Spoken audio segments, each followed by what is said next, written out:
Today on RobertSpaceIndustries.com, just posted was a postmortem for 3.13 and Invictus launch week.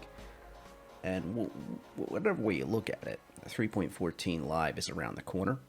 So getting ready for it, it's just as important to look back introspectively about what worked and what did not. And I love the details that they go into, including things as small as the size of the wheels on the trolleys, for example. So let's dive right into what these pillars have to say, which are the top parts of the organization, just below Chris Roberts. So they talk about how on April 22nd, 2021, they set this up for the 3.13 patch. And the theme of the patch was underground infamy. Here's a picture that they used. This might even be a screen grab from the video that they were showing off. A lot of different, it was like cave mining physics, the new ROC-DS. They talked about some of the snub working out of the Connie. Some interesting stuff. And some stuff that was setting up future tech for future patches. So this is, the first up is John Crew, your vehicle pillar. They ask him about Constellation / Merlin docking, and by extension, this would be all the other snubs across the board on the Connies.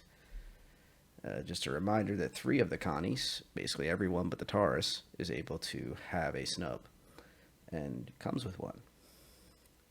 What went well? We successfully delivered a long-awaited feature to one of the Star Citizen's most iconic ships.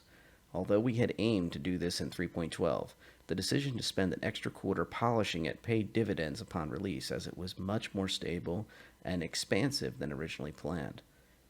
What didn't go so well? The decision to delay Xeno Threat into 2021 meant that we were caught up longer than expected in bug fixing for the event, which reduced our ability to react to issues with the feature before it went to Evocati for testing. And what he's probably hinting at there was a bug with the Phoenix with its snub where you could undock the snub and fly around within the area you're not supposed to be flying. You're not supposed to be able to hurt other people in the spaceport. And from the New Deal sail area at Tisa Spaceport in Lorville. And because of that, they actually had to disable the snub from the Phoenix. For many of you who've listened to me in the past, gosh over the Phoenix, you know that it's one of my favorite ships. It's a daily driver of mine for many days. So having my daily driver have one of its major pieces given and then taken away was frustrating, to say the least, but at the same time, I understood why that sacrifice had to be made, and also, I don't care too much about the snubs anyway. There, I said it. What we'll do in the future. Generally, the feature process went well, so aside from more testing sooner, there isn't a huge amount we'll improve on in the future. That's true. The testing would have revealed the issue with the snub and any other issues they had. They also had, I had anecdotal reports from other folks that had the snubs working and testing, that they had issues with docking the snub again. So there was this really cool HUD that would come up, and this heads-up display would show you how to dock, like aim for a certain position. And in the words of one of my org mates, it feels like I'm trying to guide in a cruise missile from 200 miles away. That was that was his expression on it. It was overtly complicated, if I can infer from what he meant. And that's obviously hyperbole, but that's how he worded it, which is kind of hilarious to me. And it shouldn't be that complicated. You know, even docking ships in space, you know, they had a camera with, you know, their pitch and their yaw rates, and they literally just lined it up and locked in very slowly. But the snub apparatus is an interesting feature. The constellations have badly needed that. They've been dragging around these snubs for a while. It was, even at one point, you could trap somebody in the snub. It was very embarrassing that somebody had to, like, basically respawn just to get out of the snub in some cases, or fight with the exit button over and over and over again until it finally functioned. None of that should be necessary ever in your own ship. So, also, the next topic that came up was vehicle names slash serials. What went well? The ability to personalize your ship has been a long requested feature, and it's something we've wanted to deliver for a long time. But we've had a few behind the scenes technical issues we had to solve regarding the rendering and platform to game entitlement flow. The delivery for a small section of ships proved out of the tech and helped us better understand the limitations of the system. Now, what they're talking about is there was a very limited list of these tech. Let me see if I can find it really fast. So,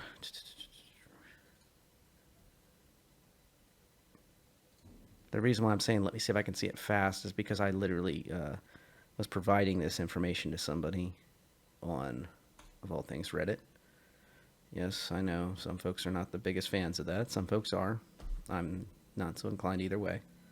So what I'm planning to do is I'll get a screen grab of what I had over there, and I'll bring it over here. So this is what I posted up on the Reddit page.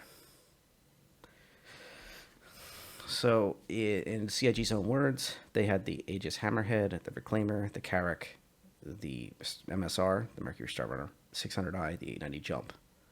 The names were unique per hull. So, for example, you could have the name Shooting Star on 3 different types of ships, but they could not be on the exact same kind of ship. So you'd have to use a variant of those words. And you couldn't, there's certain other rules too. I'll put the link to that support link below. I don't expect you to be able to read support.robertspaceindustries/enus/articles. I don't expect you to read all that. The link will be below if you're interested. But just like it will be to this article that we're listening to right now. But the thing of it is that list was mainly larger and up ships, kind of studio capitals and larger ships. And then the MSR. MSR is not small by any reach. But I think that it was mainly because the MSR was kind of in the flow of being iterated, being designed, while they brought these out. It would also explain, a few other things, but that's not really a clean answer because it doesn't explain why the M2, the C2 Hercules are not on this list, for example. They're big ships. So I don't think the criteria was it happened to be a big ship, or large and up, or it had been in the pipeline and it's a decent-sized ship and it's popular. I don't think that's just the criteria. There's something else going on here. And when they talk about here is the issue is readability for shorter names. The font stayed the same size, whether it be short name or long name up to 32 characters. And the exterior of the ship did not have lighting designed to be pointed at the name. If you look on shows like The Expanse, they nail this very well. Whereas Galactica, I think 04 series, I can't remember if they had the lights pointed directly at the name Galactica and Pegasus and such. I think Pegasus did. But I think Galactica just had it very prominent, and it was like the sun was always shining on that side conveniently, so it allowed you to see the name, which is more of just good design features by the CGI team. Don't use that acronym very much talking. But it may have had lights as well. But that's just an idea of like how certain other ships have handled the names on the registration. Just some thoughts. The lighting needs to be fixed. They're talking about color text. So John Crew is saying we're going to give new tools that will allow folks to iterate customized text colors and the ship lighting. And that the customized text colors, I believe, is leading into the paints discussion. Here we go. Yeah. What we'll do differently in the future. We're working with the graphics and UI teams on better implementation via building blocks to allow us to dynamically change the font size based on the input string length. An optimized UV layout will be created to accommodate this. The paint system will also have work done in the future to allow players to pick the name color to avoid clashing. So it won't have like 32 characters of light area that are just blank if it just has the word LOL or something very short like that. It'll also have different colors, which I believe is important if you have specialized paint colors.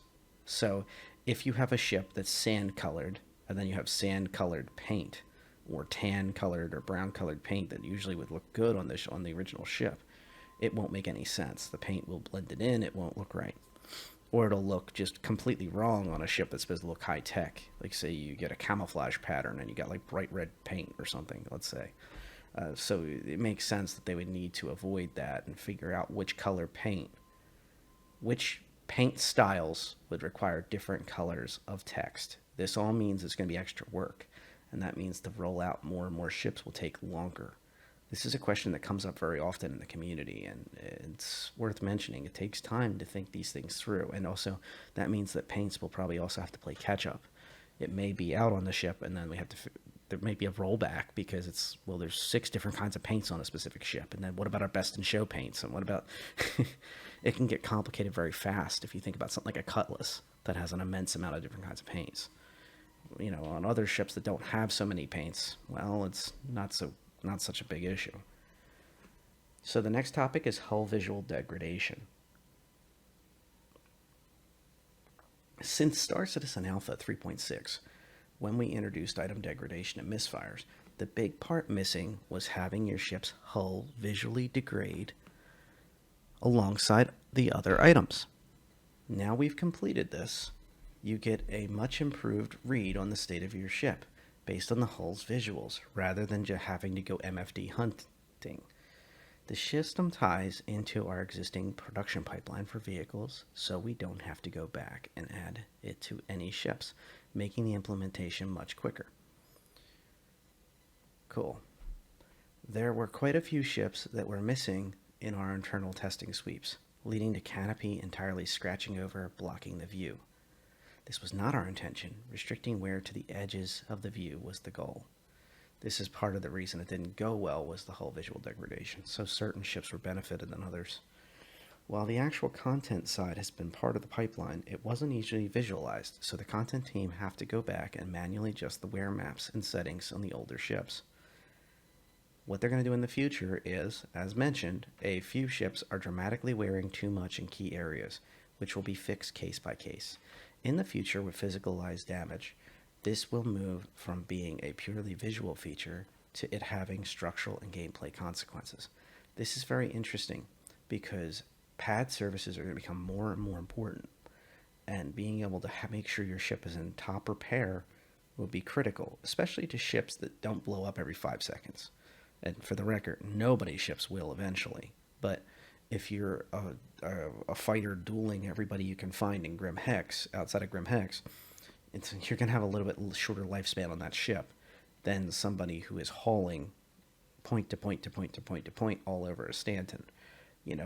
So bear that in mind. There's different play styles here. So you may not have experienced this glitch, or you may have experienced this constantly.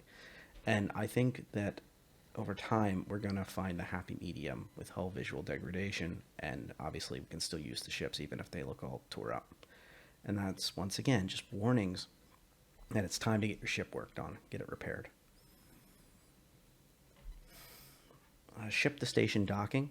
While officially not part of the 3.13 release, we did in fact launch this feature with the patch, albeit disabled, ready to come online with 3.13.1. i.e. Invictus Launch Week patch. We had originally aimed to deliver both features in the same patch, but made the decision to officially hold it back, much for the same reasons we held back the Connie/Merlin docking to improve the quality of the release. And we saw ship-to-station docking, but it's only on 2 different ships at the moment. And that's unfortunate, but that's how it's done. I'll say the Hammerhead is greatly benefited from it. The way the elevators work on such a large ship, it just doesn't feel right. Coming in and out of the Hammerhead from that front port makes a lot more sense. And that's just how it is.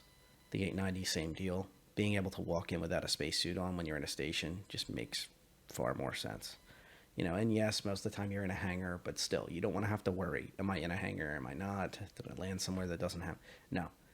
You dock normal, the arm comes out, you walk out the arm, and you don't have to wear a spacesuit everywhere, especially when you're trying to do a showy event, or, you are the VIP, or you're part of a team escorting the VIPs. These are type of things for RP necessarily, and also just for practical reasons. I think it would make sense. We need to get to a point where not everybody has to wear a spacesuit 24/7, but the suits are obviously locked away very close when they're needed. Especially as itemization comes online and you can't just stream in and out a spacesuit. You have to actually have it on or not. And there's implications to that. There's wear and tear and everything else. Anyway. Tumbril Cyclone MT. The Cyclone MT was a surprise straight-to-release vehicle that we worked on during the downtime between releases that helped expand our ground vehicle lineup, particularly for theaters of war. The challenge of having a mounted turret controlling both missiles and weapons caused some head-scratching in the setup phase, but the MT provided an interesting firepower addition to the Cyclone lineup at the expense of being the slowest in the family. I have a Cyclone MT, tested it a few times. I can tell you, I don't know how slow it is, but it seems fine in the speed compartments to me. It also seems like it is top heavy. That is one thing I would mention. For its class of vehicle, it's a little top heavy. For theaters of war, I would say that this vehicle teaches us everything we need to know. Theaters of war is supposed to be a crucible to teach us what works and what will not in the full game. In those limited instances, we actually have to fight PvP and PvE between logistics and getting back and forth to different places and everything else that goes into playing the game. But those few times we are fighting, this is telling you right here the Cyclone MT is the most viable of the Cyclones for combat. The Cyclone TR, the Cyclone AA, they will likely not be as useful as the Cyclone MT, which can compete on the ground and also shoot into the sky. And the Cyclone AA, unless they buff its EMP, which it has to disable ships, but at an extraordinarily short range, I don't even see the point of it.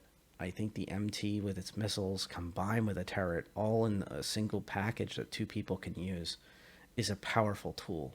It's almost as powerful as the Ursa rover, but I'm not going to go that far. You still have to carry your life support in this thing, and it's, sustainment's questionable. How long can it stay out there? Because your crew needs to breathe. You need to keep going back and get more oxygen and food and whatnot. There's no storage. There's no real storage on this thing. So, just an interesting side note. You can carry 3 people on it, by the way, but 2 people would be expected on the Cyclone MT. The third person's just a passenger. Not really using the proper weapons for what it's worth using it for. They're just going to be dropped off to go, give Overwatch or something. I could also see people using these to putt around player outposts down the line, because having all this powerful weaponry at your disposal and still having something that can carry 3 people is pretty useful. In a very small package that can fit on most ships. That's pretty nice. Greycat ROC-DS. The ROC-DS was a vehicle that struggled both through its development and public release, having originally been designed to be the primary vehicle in the family. However, due to production timelines, we had to release the ROC well in advance of the ROC-DS. The original aim was to have both released together to provide clearer options for players, but having the significant time gap between them just increased the perception issues surrounding its role and usefulness. I'm still waiting to find out its usefulness. While it did have some hefty upgrades during the Evocati and PTU phases, increasing both its capacity and range, these goals were not communicated well enough at the start of the release cycle, leaving it to suffer more than expected. The ROC-DS was never supposed to be a clear upgrade from the ROC.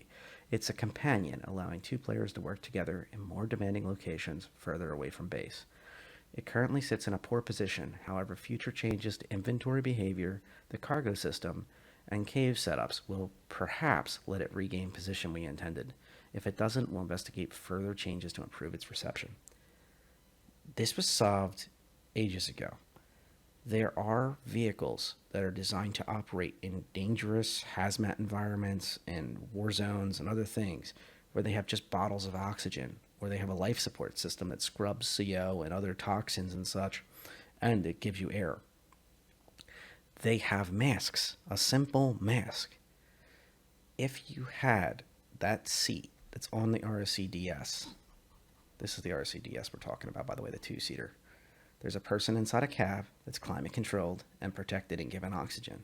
Then there's a person outside, which has no armor to protect him. And also that person is not able to get air. They're not able to get heat and cool. I understand the heating and cooling, just to try to balance the vehicles a little bit so it's not an overt upgrade. Like, so they should still need an environmental suit of some sort for there and dress appropriately for their site. And maybe that limits their ability to get on that heavy mineral. Or the players have to take turns. One hops in to this nice cab, one hops out to there. That's a workaround. But that also means you're not getting on the material. If this seat had oxygen tie-ins, so the suit itself could be hooked in, like some of the proposed NASA Martian mission rovers, or it had a simple air mask that would attach to the front of your face. I, I don't know how else to say it. Something that could hook into your helmet, or it's a mask that you could shove under your helmet, or without a helmet. It's like its own thing, or it's attached to the seat.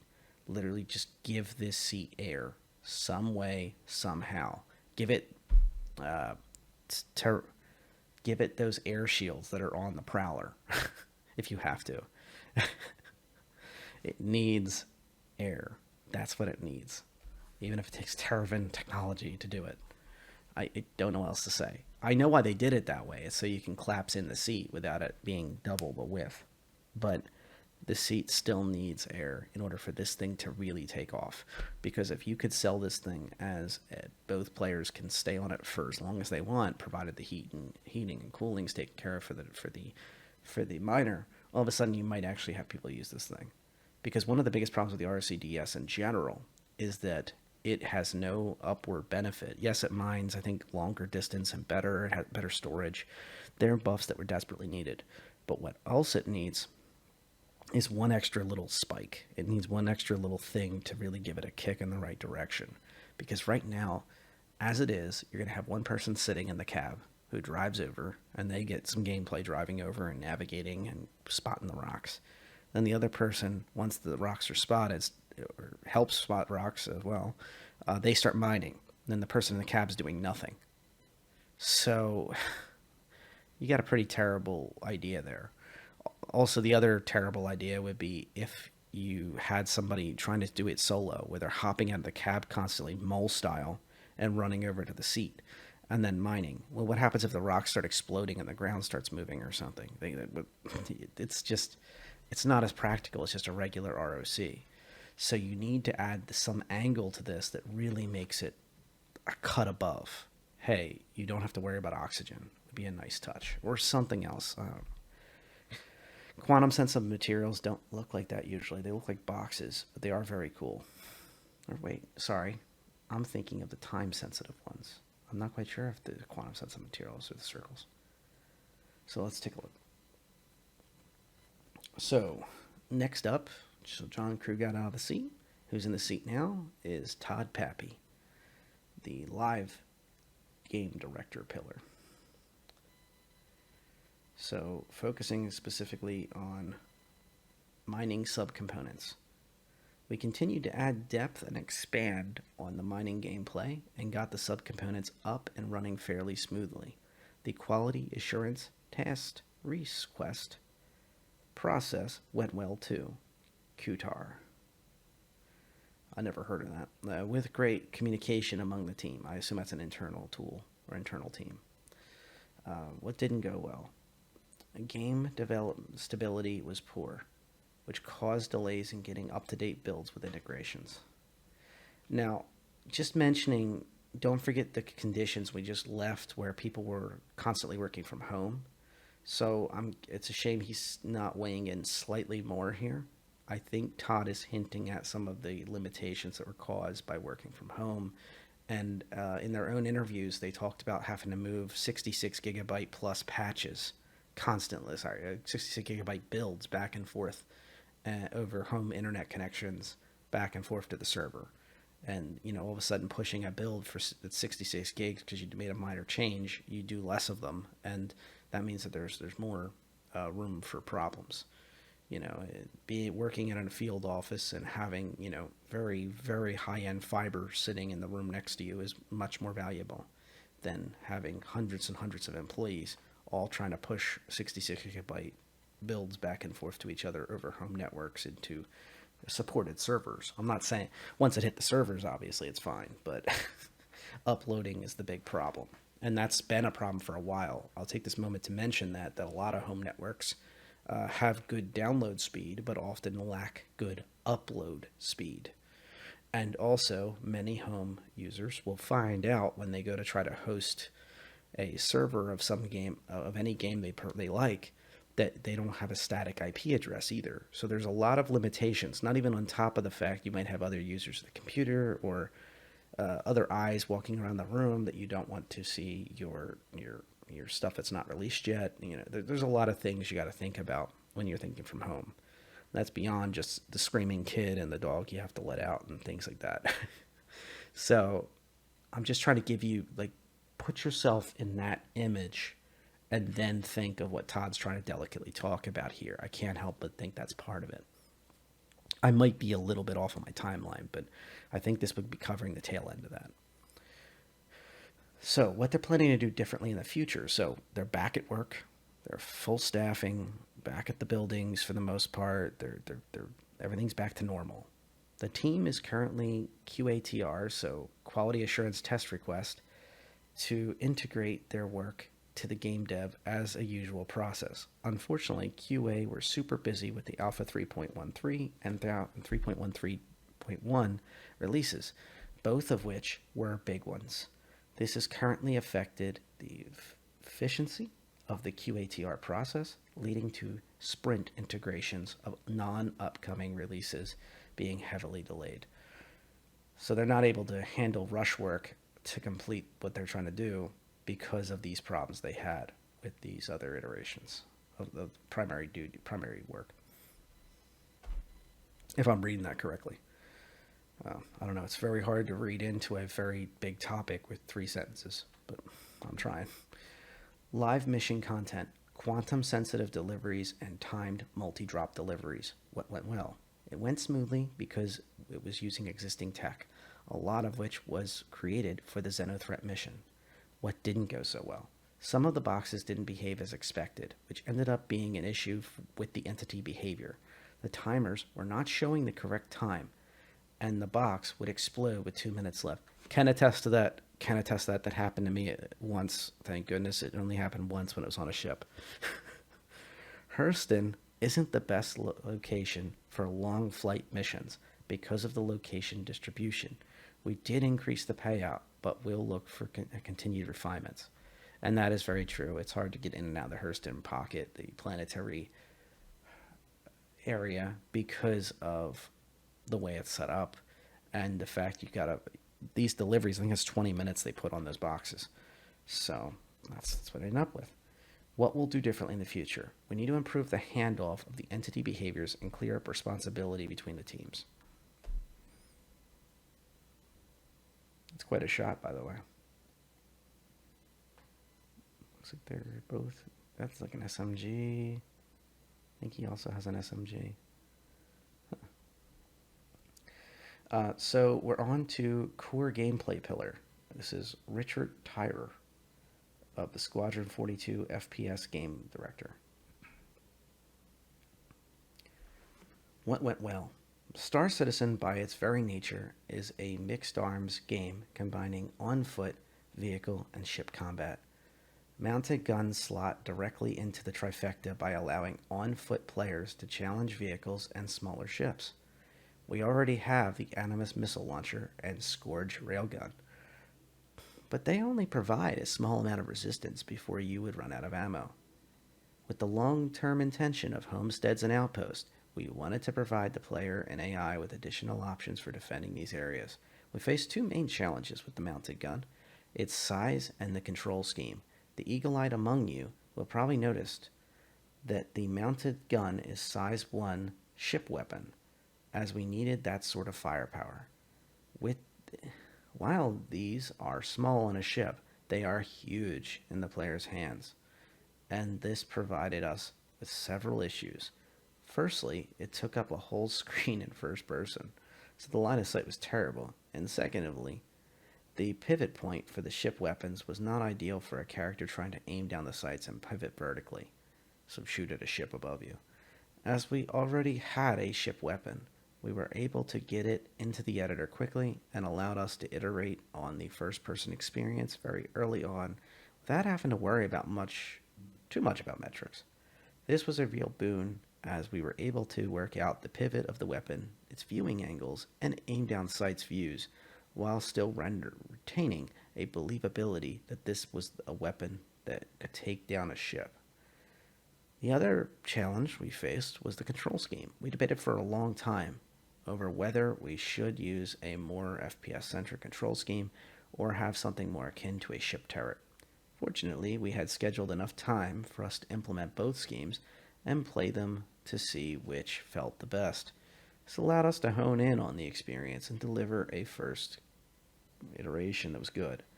We also planned long-term to try and add the additional control options to the menu screen so players can choose which they prefer. I don't see an image of this gigantic gun he's referring to. It didn't go so well. Using a pre-existing ship weapon allowed us to iterate early and dial in the metrics without having to create a whole suite of new art.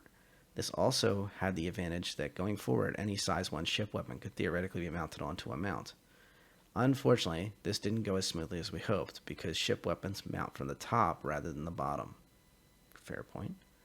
This meant that the weapon was mounted upside down and had lots of additional geometry that blocked the main view. While this is a relatively easy fix, it does mean that any new weapon we want to use in the future will require further art tweaks and additional data to support it.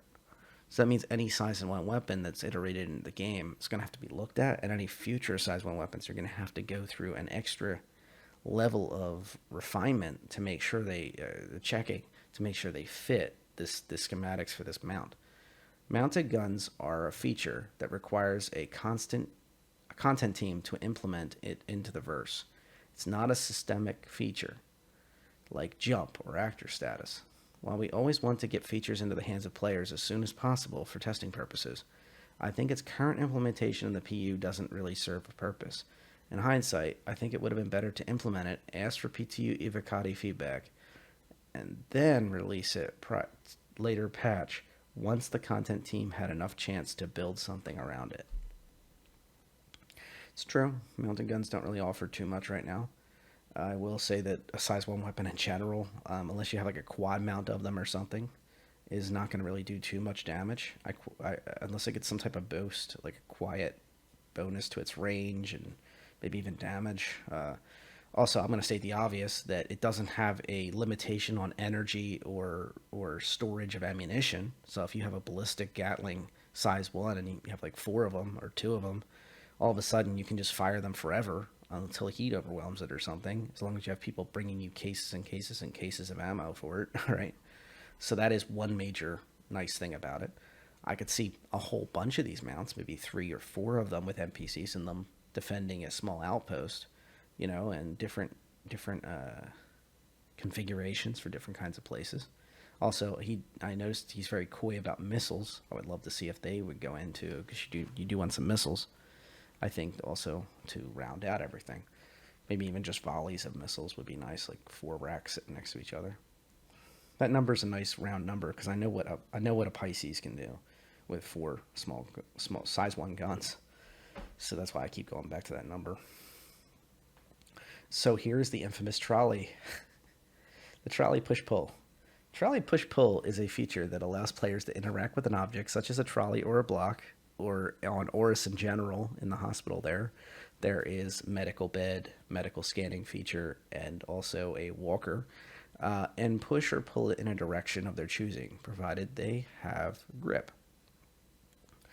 Star Citizen is a sandbox game that has multiple gravities and planets. We needed to make sure the feature was systemic, so that it could work and scale with different weights and environments. We also wanted the trolley to feel physically correct, with heavier loads being harder to control. The team worked directly with the physics programmer in developing a physically correct model that really feels like you are pushing a trolley or block. The character leans into heavier loads and the controls feel weighty and grounded. But the team were highly focused on making sure the trolley felt grounded in the world, and they built an elaborate test map that tested multiple facets of the feature, including loading onto a ship. This highlighted a significant problem. A lot of trolleys built over the years have been designed to a character metric with relatively small wheels. Unfortunately, the ships all have different ramps, with some having very hard angular edges and others not lowering to touch the floor at all. This meant that a lot of the trolleys struggling to go up the ship's ramps, and in some cases, could not get over the edge of the ramps, as it was too large. Think trying to push a shopping trolley up a curb. As the vehicle team had already scheduled As the vehicle team was already scheduled for the quarter, we were not able to deliver the full trolley experience. That's what I look for in my Star Citizen, the full trolley experience. Trolley push-pull was always designed to serve two purposes: a puzzle mechanic, actually I didn't think of that, and for cargo loading. As a puzzle mechanic, the feature works well and allows the designers to start creating new and interesting mission spaces where players can use trolleys and blocks to access higher vantage points. As a cargo loading mechanic, it falls short due to the limitations of the wheels and sizes of the ship ramps. Going forward, we will develop a hover trolley that will alleviate a lot of our issues and rely on more traditional trolleys for landing zones and specific missions. Couple things. Having wheel trolleys is nice, especially for older fashioned places that have trusted, you know exactly how they look and how the cargo loading areas are going to be on those sites. If it doesn't fit every single ship, that would actually become something interesting. So, haulers and folks that are more professional and more by the book would want to be able to use these trolleys, and this is something that would be standardized, whereas ships that are friend ships, like alien ships, that in this type of discussion, they might not necessarily have human trolleys in mind. So having that extra feature is something that would differentiate ships. I don't think it's completely fair, but I think it'd be interesting if that was a minor little thing. Because pushing it all the way to the edge of your ship isn't the end of the world. You can then use your tractor beam to pull it to 5 feet to finish the job. It's going to be annoying, though. So hover trolleys is the coolest thing I ever heard. I am looking forward to that. I also looking forward to the Battlefield 2142 style hover tank that inevitably will come, hopefully. Nova 2.0, once they start getting this hover tech going correctly, if that all works out. And the cargo loading mechanic in general, whether it be hovering, tiny wheels, big wheels, because that sounds like what they're going for is all the wheeled units are going to have giant wheels. Fine. Cool. Glad to see another resource. I was talking with the crew on Divisions last week. We were doing a shoot, and I was mentioning that it would be nice to have something like a trolley to be able to take a lot of the props and be able to move them around safely in one piece and all together. That would be kind of cool. Also, if there's a beacon on board the trolley, like especially if it's like the trolley. So if the ship it comes with a trolley, like a cargo ship, that would be a really nice little feature for a cargo ship or logistics vessel in general, to have a single trolley that has a beacon on board. If you bring extra trolleys on, great, but you're not going to have a beacon on every one of them. Just this is the trolley for deliveries and such. It would be cool to have something like that. And I think it was Ash who mentioned lighting would be nice off of a trolley as well. So you could like literally just slap a bunch of portable lighting systems on board. I could see med pens and oxy pens and stuff like that you could throw on there for oxygen and for medical needs. So there's a lot of neat little trinkets you could put onto a trolley. And then obviously the risk of losing said trolley would be a problem. And it would also invite fights in those caves that they mentioned for the ROC-DS. If you suddenly have a trolley full of goodies, somebody's going to want those goodies. So somebody might try to steal your trolley. And now you got PvP environment. So I think that's kind of interesting. The beacon would help with that type of scenario. If you just plain lose the dang thing and the lights turn off for some reason, well, you can also find it that way. So you can see how much just a few little things like that, one set of tools can be thrown into a sandbox, and suddenly you can think of many ways to use it. The puzzle mechanic, I'll admit, I didn't think of it first, but it makes a lot more sense the more I'm hearing it, and makes very exciting discussion point. For the puzzle mechanic, I could see, a lot of scenarios. There's entire game like Overwatch where many of the people who play constantly play modes where you have to push this cart forward, for lack of a better term. You stand near it, and that allows it to activate, and it moves forward. If the enemies stand near it, it stops. I could see something like that being in the future, where but instead, yeah, somebody has to physically touch the cart, and then all the org mates have to defend it, and all the party goers have to defend it. And then there's another group that wants to stop you, whether they be NPCs or players. And then if you get to the end, you can climb up and grab the flag or grab the whatever they're trying to defend against. I could definitely see little modes like that. Very fun little things that also could be part of your gameplay experience and missions, which sounds like more what they're targeting to start with. So this looks like a character developer. And systemic gameplay and services. Tony Zurovic. Tony Zurovic. I think I nailed it. One of my favorite developers in the game. The director of the player universe. So, how are we gonna? What are we gonna bring in for Tony Z? Looks like they started with Reputation UI. For Alpha 3.13, we were able to release the Reputation UI, giving the players a visual representation and context for our initial Tier 0 release of the Reputation system in Q4 2020. For that release, we had hooked up Reputation to the bounty hunting missions and a few others, but players had zero visibility on why their mission progression changed. We have also instituted the first pass of rewarding players based on their Reputation progress. With UI now in place, the players have much more clarity on their status with both organizations and mission givers. The overall development and release for this feature went smoothly for the team. The analytics reports we received showed incredibly positive results with players in the Alpha 3.13 release, which resulted in a higher engagement rate among the bounty hunting missions. What didn't go so well was the unexpected hiccup with some changes to the Reputation system that were not communicated well to the features team. This resulted in a few urgent fixes that needed to be done awfully close to the Alpha 3.13 release. Additionally, we have not converted the entirety of our mission content over to the new system yet, nor have we had time to refactor the mission giver behaviors to be as reactive as the affinity and reliability meters. While this is an ongoing effort, the players should look for continued progress.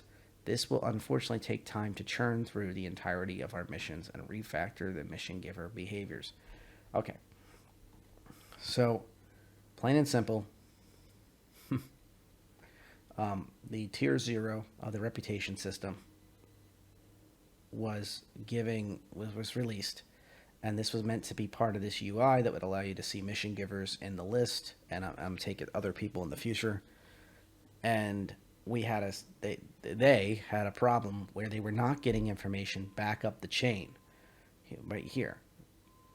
The unexpected hiccup with some changes to the Reputation service that were not communicated well to the feature team. This resulted in a few urgent fixes that needed to be done awfully close to the Alpha 3.13 release. So they were rushing to get these fixes in. They had to deal with things that were probably in the maybe even Evo, dare I say it, PTU Evo type time periods. It sounds like, based on how I'm reading this, and they had major issues because they were so busy rushing with that. I'm inferring now that they didn't have time to convert the entire mission content over to the new system.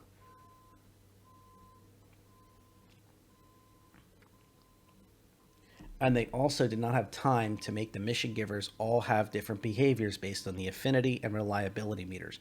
So if you keep taking missions from the same person and you keep screwing them up, you keep abandoning them, or you just can't finish them, or you fail, or you only do half the job, they're supposed to not give you any more missions or worse pay. Also, affinity would take a hit. So this thing that makes you, whether they like you or not, would take a hit. And apparently that was not rolled out across the board to all mission givers. And they're saying this is an ongoing effort. Players should look for continued progress, but it's going to take time to go through the entire list of missions and, as they call it, refactor the mission giver behavior. So Tony Z is saying we will continue to work on this. Our teams will knock this out over time, though. So here's how he said it. We'll be aiming to improve our global communication on features going forward, notably for any that involve systems or external feature team support. Cross team initiatives have consistently proven to have some level of communication breakdown due to our global distribution, so we're always looking for ways to improve this pipeline. Specifically, we are trying to create more technical design documents, TDDs, prior to starting these larger initiatives. This should help create global awareness since all applicable groups are required to provide feedback during the TDDs during this process. This is basically best practices in most tech industries.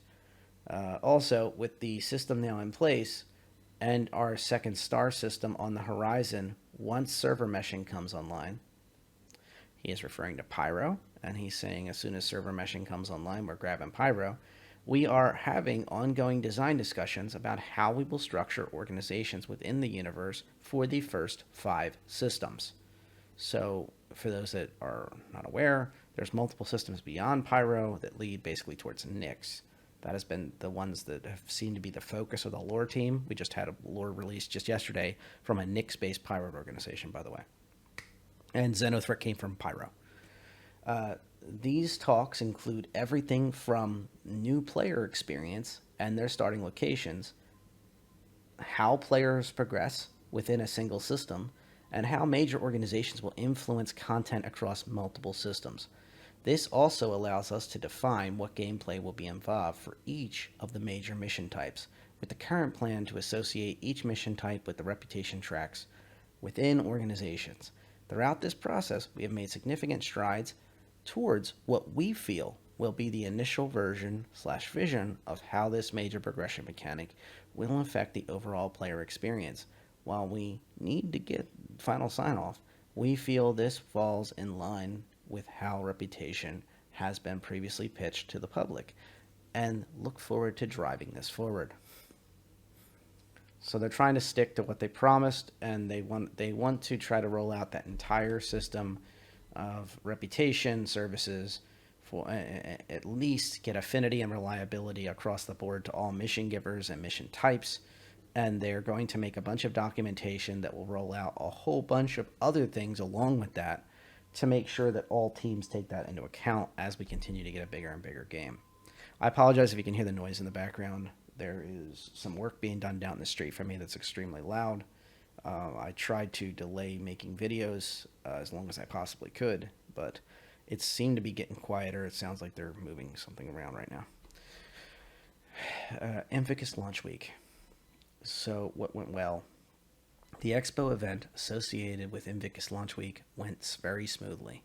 This is a process that we've done multiple times to date, so setting up the new expo event is a known quantity. On the other side of the spectrum, the USPU team, why would you start with an acronym, did help to get some additional features out with an Invictus that expand our dynamic mission service toolbox. This was the first time that we have been able to change the inventory of a shop dynamically based on in-game events, something we refer to as dynamic shop modifiers. This will be ultimately tied/controlled by the Quanta tooling that you've seen us discuss in our most recent video presentation. We can also use it to not only add new event-specific items, but we can also add changes to whether a shop consumes or replenishes these commodities, which ultimately changes the overall price of the item. These changes are for a limited time during the event, so it allows us to change the economic climate of as many shops as we would like to achieve the desired results. We had a problem with this where players were not doing the delivery missions, no matter what the prices were apparently, because constantly, if you were at the Invictus Launch Week and you were trying to buy the leather jacket, for example, the most in-demand item that was available all week, all the days that were the event was being held, you couldn't buy the jacket with UEC. They did give it away if you just attended the event, no matter if you bought it or not. But there was some players that had confusion and concern because they thought, oh, I have to buy it from the event to get it, the jacket. So unfortunately for them, they were constantly camping the jacket and kept buying maybe even 2 or 3 of them just to be sure they'd get them. And it kind of created a huge, unsatiable demand that haulers cannot keep up with. Just an interesting side note. We also added something related to this that will eventually help us expand the cargo profession. We call them price threshold triggers. These were intended to allow us to trigger missions based on the shop's inventory hitting desired designated levels. However, as a first step towards creating of these missions, we used it to give the players valuable insight into what is currently in demand to purchase or to sell at given locations for the duration of the event. This was temporarily done via journal entries that were generated by the mission system. Now that they are in, the next step will be to send out game-wide requests, any distance we choose across the solar system or between systems, as we move towards a quanta-driven universe. I love the sound of that. While this work towards visualization the shop info within the journal is a temporary solution, all the underlying functionality is implemented as intended, so there will be very little throwaway work once we redo the mission manager UI and add some level of economy info elsewhere within the game. Time frame on that addition is still to be determined. Finally, with all that said, players enjoyed the fact that the shops were exposing items and or changing the prices dynamically during the event. We are looking forward to expanding on this system as it really was one of the major underpinnings of the economic and cargo systems. As I talked about, there wasn't enough players specifically working to get those jackets back in service, especially because there was a massive, insatiable demand by players who did not know that they didn't have to buy it to get in-game to get it put in their hangar so they had that in-game item forever. So there was this side effect of the process that I don't think they could keep up with. But I think it was just because it was one specific item that was just so in demand. And I think the missions were not like you could chain them. I talked with somebody who ran these missions. It was like you got the mission and then you wouldn't get it again for a while. So it wasn't like you could just go to a random place and buy 1,000 jackets and bring them back. Like it wasn't that simple. So what didn't go so well? We had some changes to the ship's landing gear system that caused irregularities with their default spawn compression values. This ultimately caused a lot of tedious testing on our side to ensure that everything was placed as intended, so we could confirm that anything we did see was a legitimate problem and not just a placement problem. The dynamic shop modifiers, the biggest stressor was that some of the functionality came in quite late in the process, which left very little time for testing in this feature in the PTU. Had this feature not worked very well when we finally did get it, this would have been a larger problem. The Ninetales lockdown event, supposed to go out with the Alpha 3.13, then Invictus, and now ultimately Alpha 3.14, was also competing for QA bandwidth during this time, which was one of the main reasons it was pushed back to Alpha 3.14. Wow, I didn't know that. With the priority needing to stay on Invictus launch week, we had no choice but to sacrifice Ninetales as a result, which was a letdown internally. The workflow for setting up the shop modifiers and price threshold triggers was also not conducive to making large-scale changes quickly. Additionally, it was currently a bit confusing. Historically, we used the context of buy and sell from the perspective of the player, but this was somehow reversed in the context of the threshold triggers. This obviously led to a lot of confusion when setting these up and absolutely needs to be fixed before going wide with the feature. Additionally, while tuning the threshold triggers, we had a strong desire to keep the shop entries that we didn't have the ability to edit from the shop modifier UI within Subsumption, including base price offset, current inventory, and a couple others. We hacked around this by adding items to the inventory to set them up, then changing their context from buy to sell when commodities were available to be gathered and purchased elsewhere within the universe. While this is a common tactic for designers when tools don't work the way they want, it's generally frowned upon because it's ultimately adding debt that you need to go back and fix later. He's talking about tech debt. So somebody's going to have to go back and fix that, because otherwise then somebody's always going to have to know to reverse everything in order to get everything done. And there's some things that need to be readable but are not, even though it worked this time around. What we'll do differently in the future. I would like to get debugging into the engine that would allow us to quickly debug the landing gear's compression discrepancies. To this point, though, we've already added some new debugging methods into the game since the last Expo event. However, these discrepancies could potentially be easier to spot with additional debugging feedback. As we approach the next Expo event, I would like to dedicate time to ensuring these issues are easily identified and easily solved by data-driven solutions.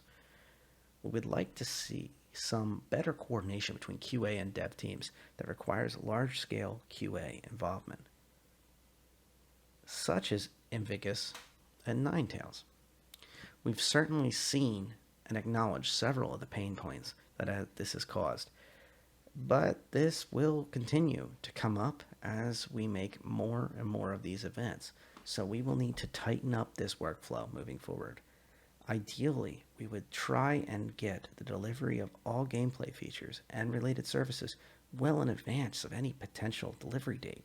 For example, well before we branch the next release stream, and certainly before going to PTU. I would also like to see less feature development in the release stream as we move forward, so translation get it done earlier in the process. And then hopefully by the time they're going into release stream, they have everything ironed out. That's wishful thinking, to be honest, though. Just putting it out there. I think aiming for that's a good goal, though. While this still needs to be scheduled, I would like to see the UI presentation of the journal entries cleaned up in any future revisions as they relate to commodities that are in demand. It needs to order them by landing zone, and then within each landing zone, show things you can buy and what you can sell. The ideal solution is to have some type of economic info available someplace like the star map or a separate app. As mentioned above, this work currently needs to be scheduled, so any additions are to be determined. I gotta say that would be really good. Having to alt-tab onto a website to figure out what the heck's going on, if you really want to read into it and plan, that's great. But sometimes just being able to look at the moon next door needs a whole bunch of this, and be able to just do that mission while you're waiting for the next missions to proc up, or your buddy to come online for a bigger job. That would be really nice. Also, I'd like to mention that I find it funny that Tony Z talk like this, because based on how I've seen him when he's in a video. Sometimes when he talks like this, he's literally thinking of it right now. And it's almost like you can see that look in his eyes, like, oh, I got to remember that to talk about that later. It's entirely possible that like he's only talked about this in a meeting or two, and now he's committed. He's basically committing to it. Whenever Tony Z's on a live video, watch Jared's face, and it will give you all the information you need to know. Or if Jared's not there, watch any of the other content team or the other pillars and dev heads that are sitting at the same table as him, and just watch their reactions, because they are pretty epic sometimes. You'll just hear him literally say something amazing, and it's like they were not prepared for that. There's absolutely no plans for that, and now he's fully committed to it. And he has the full backing of an entire part of the organization behind him too. So you know it's going to happen. The mission features. Xenothreat and Fleet Week were two major events worked on by the mission feature team in the first quarter of 2021. The collaboration between us and other departments on both initiatives, especially QA, was stronger than it had been previously, and we think you can see that is in a finished product. Xenothreat needed a bit more time to balance and iron out the remaining bugs, and thankfully we were allowed that time, even though the initial expectation was that it was going to be released for the holiday season. Luckily, we were able to add content to the caves. Wait. Is Xenothreat was going to be released for holiday season? Okay, whatever. So back to caves. This was not even on our planned deliverables list for the quarter, but it seemed a shame to release new cave entrances without something pleasant there. We also added a lot more mission locations in the Yellow Asteroid Ring. Our team was able to add a new debug GUI, which is now proving invaluable for identifying issues at far more rapid pace. And the creation of the new delivery missions went quickly and smoothly. notably due to well-established mission modules and the reuse of entities from Xenothreat. What didn't go well? Xenothreat, as mentioned, didn't hit its intended release date. This was obviously unfortunate, but given the scope of what we were trying to achieve with the event, we felt that this was understandable, and thankfully we were able to give it the proper amount of time to polish it until it was ready. Rating maintaining unique entities was also an issue. For example, the quantum travel sensitive boxes were a mixture of several teams' work, so when it comes to bugs, it was often difficult to get traction. Continuing maintenance teams of these could now also be an issue, as there isn't really a defined developer to own and sustain them. Parasite ships also caused issues for the launch system that were spotted. They weren't even spotted until after the initial release of Alpha 3.13. Systemic services and tools. Additional resources from the back-end teams provided immediate relief for workload for the Systemic Services and Tools team, SST. The Supercache was deployed, and work was able to start on several longer-term initiatives to integrate quantum into more services. The public presentation came together well and was received very positively.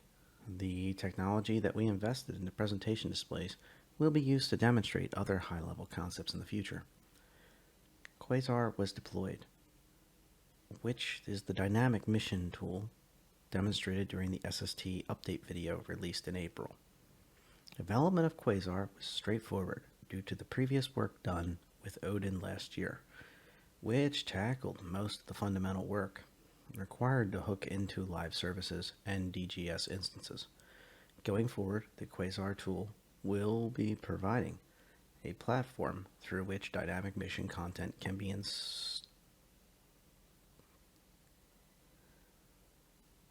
instantiated via quantum. Okay, so let's just think of the headlines here. The Supercache was deployed, and they're integrating it into quantum.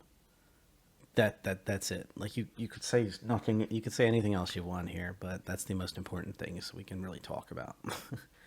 you know, you think about all these other tools being tied in, and they're explaining that and the high level concepts for presentations. I don't even think that should be in the same paragraph. But yeah, work on the ATC service continued, and the team spent time developing a standalone object container decompressor to allow the injection of specific data points to assets without needing to manually re-export each object container through the editor. This work will unlock several other critical areas for data manipulation required for future SSD projects. So another back-end tool that allows the server to do things more efficiently and effectively.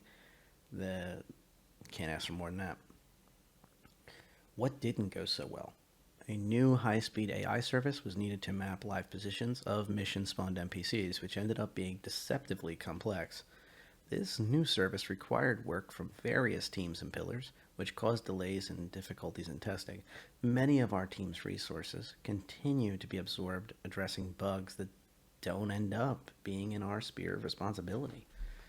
That's an unfortunate side effect, but it's part of a complex game like this, especially when your work touches every single other part of the game, don't forget. What we'll do differently in the future.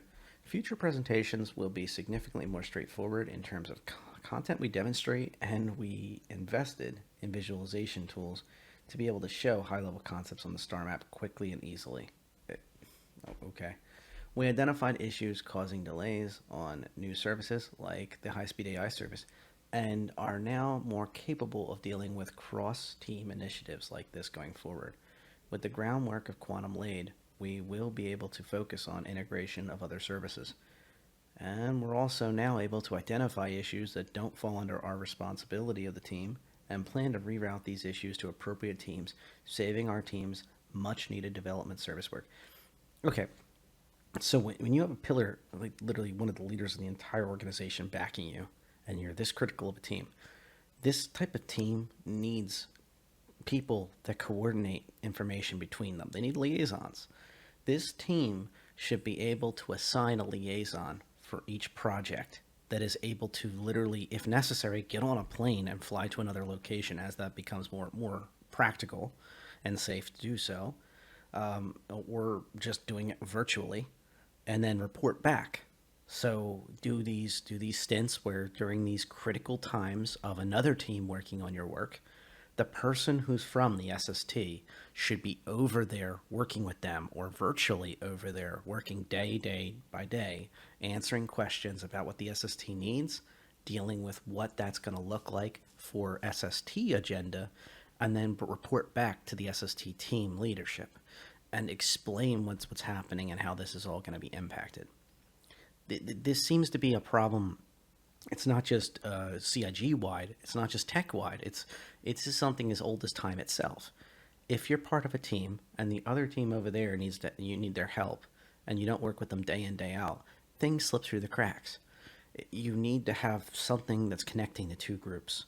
Even just literally, they're reporting back problems, checking in at once a day, and making sure everything's running smoothly.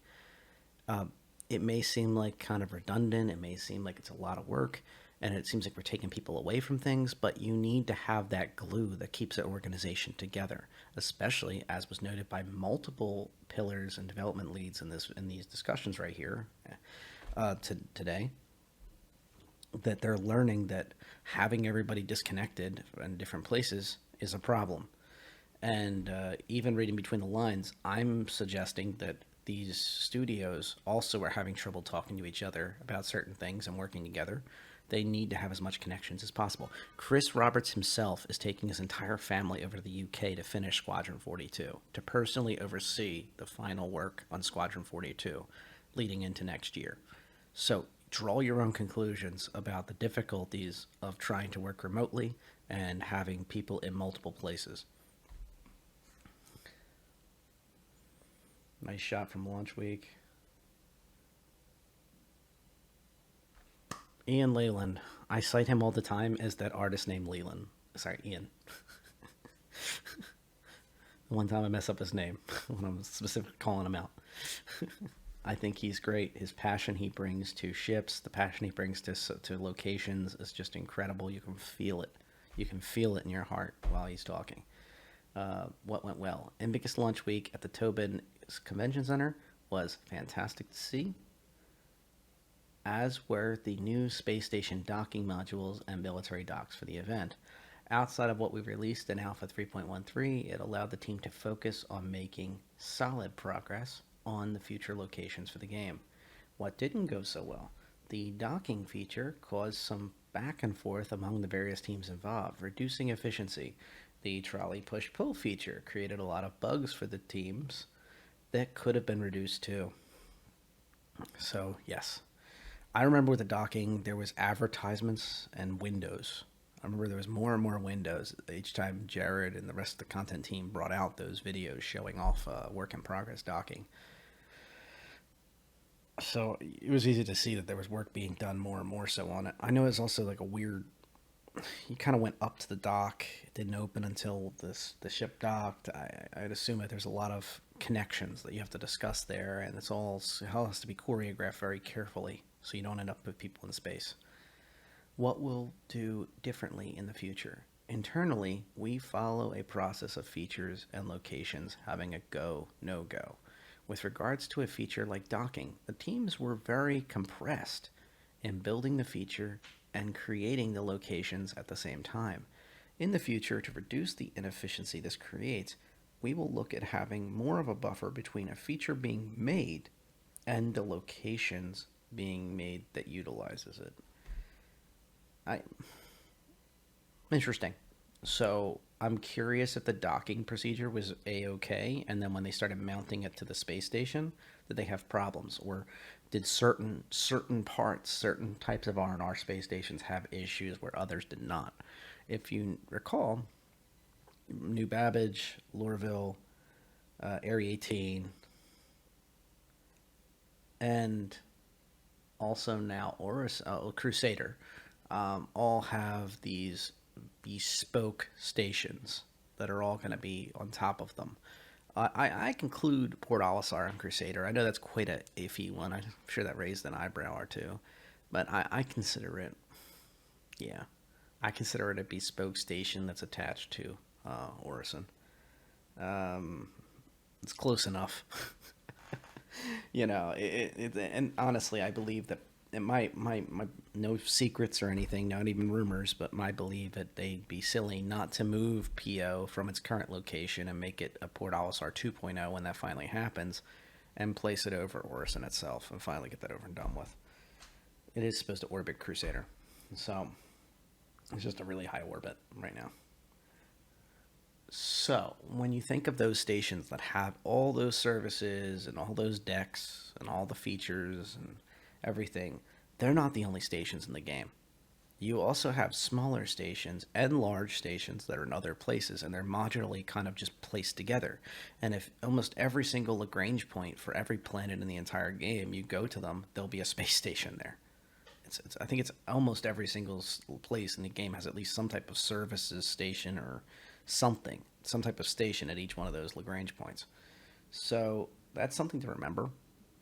And I think, in a perspective of, from where Ian's standing by, is the design and everything else that goes along with designing something as important as docking. It needs to be universal. So it makes sense that they would want to nail down the feature, but I still feel that the locations are just as important. If you roll out docking and you're already telling everybody, sorry, it only works on the 890 and the Hammerhead, where it's supposed to work on like every ship in the game, or at least all the mediums and up, at least in the initials, or larges and up at least. And then you say, oh, it's only on 2 ships, and then you turn around and you also say, oh, by the way, it only works on these 4 stations in the entire system. It might as well not exist at some point. Like, where does the limitations start and in the actual gameplay start? The limitations end and the gameplay starts.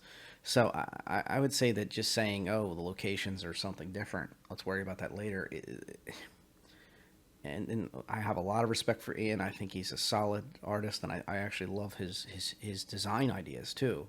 But I just feel like I might be reading too much into this, but I feel that the docking feature is just as important as fighting for the locations that are going to be using docking. I think in this specific thing, you need to nail both. Really, really nail them out of the park. Just an opinion. Take it what you will.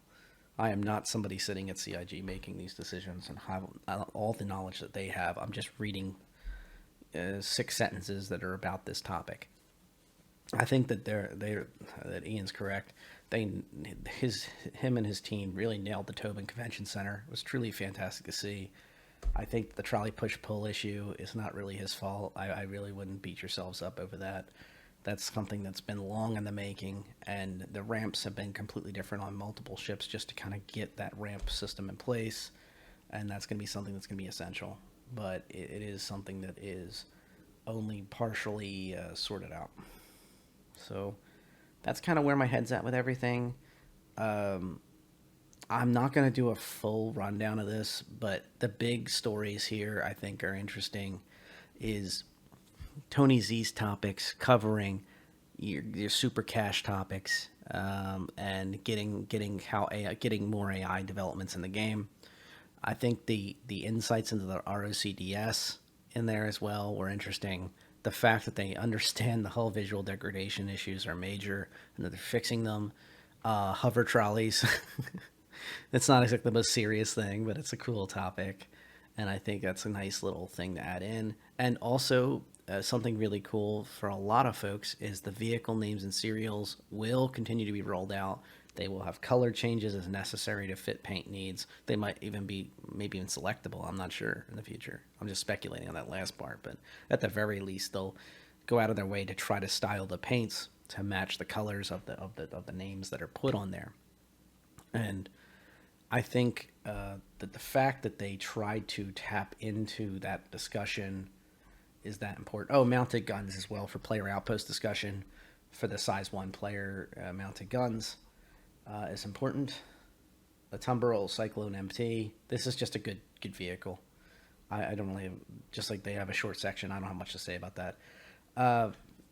Serial numbers are important too. I hope they don't forget about that. Is that right now, if you grab a random ship, the serial number changes every single time. This is something from Mishima, and consistency reasons needs to change. Each ship needs to have an independent serial number. I believe this is going to be tied to that entity list system where everything has a log entry on the server side and is constantly tracked across servers.